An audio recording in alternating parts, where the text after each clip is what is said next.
आज मु आपनको बनैकी देखिए माछ मसला रेसिपी। आपण घरे तो माछ मसला बनाउथिबे किंतु थरे ए स्टाइल रे बनातु देखिए खाइबा पई बहुत बढ़िया लागिवो। नमस्कार, ममता किचन ओडिया को आपण समस्त को अनेक अनेक स्वागत। ए रेसिपी बनैबा को अधिक समय बिल्कुल भी लागबनी। आपण घरे थिबा मसला रे एमती गोटे रेसिपी बनैकी खाई परिबे। खाइबा पई तो बहुत स्वादिया लागुतिला। आपण थरे एही भली बनैले सब बेले चाहिबे एमती बनैकी खाइबा पई। तो बे चलंतु देखिनबा आजिर रेसिपी। आजिर रेसिपी बनैबा पई मु एठी एमती किछि पियाज अदा रसुण नै जेछि। तो रसुण मु एठी 2 बुदा नैछि एवं खंडे अदा नैछि। पियाज एठी मु 2टा नैछि एवं रसुण को तो एठी कोला बाहर करके रखी नैछि। खंडे अदा को नैछि। ए सब को कोन करिवे ना अदा रसुण पियाज को आपण बाटी कि नै आसीबे। तो मिक्सिंग जार रे देकी मु बाटी कि नै आछि। तो एबे एठी कोन करछि ना मु एठी रोही माछ नैछि। रोही माछ मु 600 ग्राम नैछि एवं भल भाबरे धुआ धुई करके एमते रखी नैछि। तो प्रथमे कौन करबा ना माछ को धोई सारला परे सेतरे हळदी गुंडा दे देबा। तापरे स्वाद अनुसार लूण दे देबा। तापरे हाफ चमच लंका गुंडा दे देबा। तापरे आपण जो अदा रसुण पियाज को बाटी के रखिथिबे सेतिरु आपण गोटे चमच दे देबे।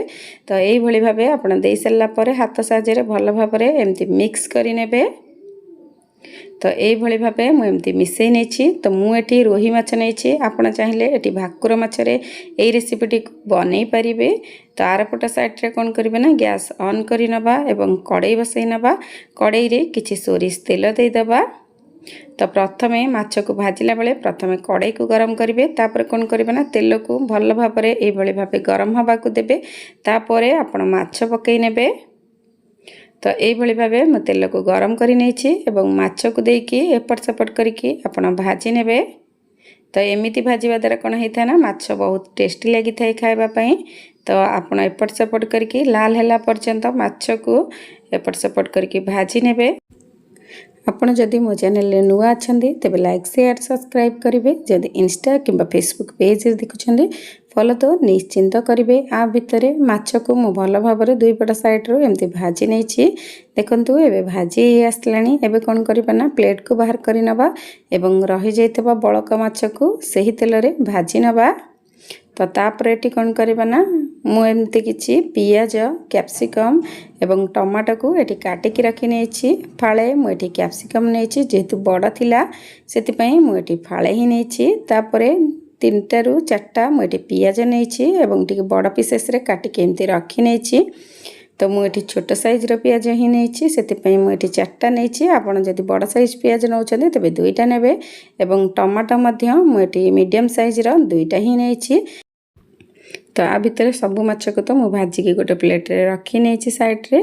तापर कोन करिबा ना रहि जायतबा बळका तेल रे हो बा गोटे चमच आपण सेमति सोरिष तेल देई देबे। तापर कोन करिबा ना टमाटो पियाज कैप्सिकम को हल्का रे एपट सेपट करके 2 रु 3 मिनिट एमती भाजी नेबे। आपण बिल्कुल भी अधिक समय भाजीबे नहीं, केवल कंचा स्मेल जीवा पई आपण एमती एपट सेपट करके भाजी नेबे। हल्का टिके भाजी आसले आपण कोन करिबा ना प्लेट को बाहर करि नेबे। तो पाखापाखी मु 5 मिनिट पाखापाखी एमती भाजी नेछि। तो एबे कोन करिबा ना प्लेट को बाहर करि नबा।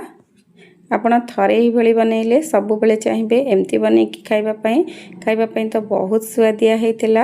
आपण भात संगे खाइबे देखिबे बहुत स्वादिया लागिबो। तो एबे मु बाहर करि नेछि। तो सही सेम कड़ाई रे कोन करबा ना आ 2 चम्मच तेल दे दबा सोरिष तेल। तापरे हाफ चम्मच एठी जीरा दे दबा। जीरा फुटी आसले आपण जो अदा रसुण पियाज पेस्ट बनै की रखिथिबे तो सही अदा रसुण पियाज रो पेस्ट को एठी दे देबे। तो देला परे गैस रो फ्लेम को आपण मीडियम रे रखिबे एवं मसला को एई भली भाबे कसी नेबे। तो अदा रसुण पियाज को देला परे आपण 3 रु 4 मिनिट टिके एपट सेपट करके कसी नेबे जे पर्यंत कि मसला रो कंचा स्मेल न जायछि। तो तापरे एठी किछि गुंड मसला दे दबा। गुंड मसला रे एठी अल्प किछि हळदी दे दबा। सेमति गोटे चमच लंका गुंड, हाफ चमच जीरा गुंड, हाफ चमच धनिया गुंड, हाफ चमच गरम मसला गुंड सबु एमति गुंड मसला को दे सला परे आपण एमति भल भाबरे मसला रे मिसई नेबे। जेतु एठी हम गुंड मसला ऐड करि नेछे मसला टिके सुखा सुखा लागुछि। आपण एठी कोन करिवे ना अल्प किछि पानी देकी मसला रे कसी परिबे। तो मु एठी किछि एबे पानी दे दूची तो हाफ कप भली एठी पानी देकी मसलाटी को कसी नेबे से पर्यंत आपण मसलाटी को कसिबे जे पर्यंत मसला रु तेल अलगा न हो जाइछि आपण सेमिति लो फ्लेम रे रखी कि मसलाटी को कसी नेबे मसला को आपण जेते भल रे कसिबे सेते आपणकर तरकारी बहुत सुआदिया बनिबो खाइबा पई मध्य बहुत बढ़िया लागिबो। तो आ भितर मु एठी कोन करछि ना स्वाद अनुसार लूण दे दिछि आपण एठी लूण देखि कि हि देबे काहे कि ना आपण माछ रे लूण देइथिबे सेति पई आपण एठी स्वाद अनुसार लूण देइ देबे। तो लूण देकी पुणी मसला को ए बळी भाबे एमति कसी नेबे। एबे पाखापाखि हेई आसलानी देखंतु मसला रु तेल अलगा हेई आसलानी धीरे धीरे। तो एबे कौन करबा ना आपण जो पियाज कैप्सिकम टमाटो को भाजी की रखिथेबे तापरे से पियाज कैप्सिकम टमाटो को देकी एमते किछि सेकेंड आपण एपट सपोर्ट करके भाजी नेबे। तो एमती भाजिला परे आपण कौन करेंगे 3 ରୁ 4 मिनिट एपरी भाजी नेबे। तापर कौन करेंगे ना एठी पानी दे देबे आपण एठी बिल्कुल भी अधिक पानी देबे नहीं कहीं कि ना ए रेसिपी रे अधिक झोल रहिले बिल्कुल भी भल लागिबनी पूरा मसला मसला आ जुगजुगा हे के रहिबो ए रेसिपी टी खाइबा को भल लागिबो कहीं कि ना जेहेतु आमे एठी माछ मसला बनौछे सेति पई एमती जुगजुगा हे के रहिबो। तो मु एठी गोटे बाउल पानी दे दीची पानी देई की कोन करिवे ना एमती प्रथमे टिके फुटेई नेबे 2 ରୁ 3 मिनिट तापरे आपण जो माछ को भाजी की रखिथिबे तापरे से भजा माछ को दे देबे। तो एबे मुझे पानी आड करी नेछि आ भितरे मध्य हमर एठी फुटी आसलानी। तो तापर कोन करबा ना मुझे भजा माछ को दे दोछि। तो भजा माछ को मुझे एमती गोटे गोटे करके ऊपर दे देछि। तो गोटे पट साइड टिके फुटी गेले आर पट साइड को माछ को एमती टिके ओलट पालट करी नेबे। ता भितरे कोन हबो ना दुई पट साइड रो जेमती मसला पूरा सोक करी जीवो माछ रे पाखापाखि 5 मिनिट पर्यंत माछ को ए बळी भाबे मसला रे एमती सिजिबा को देबे। तो गोटे पट साइड देखंतु एबे एमती फुटी आसलानी आर पट साइड को मु एबे ओल्टेन अछि। तो आपण एठी अत्यधिक पानी देले खाइबा को बिल्कुल भी भल लागिबनी एतिकी ही पानी देबे। तो एबे पाखापाखि हेई आसलानी मु दुई पट साइड को ए भली भाबे एमती ओलट पालट करी नेछि।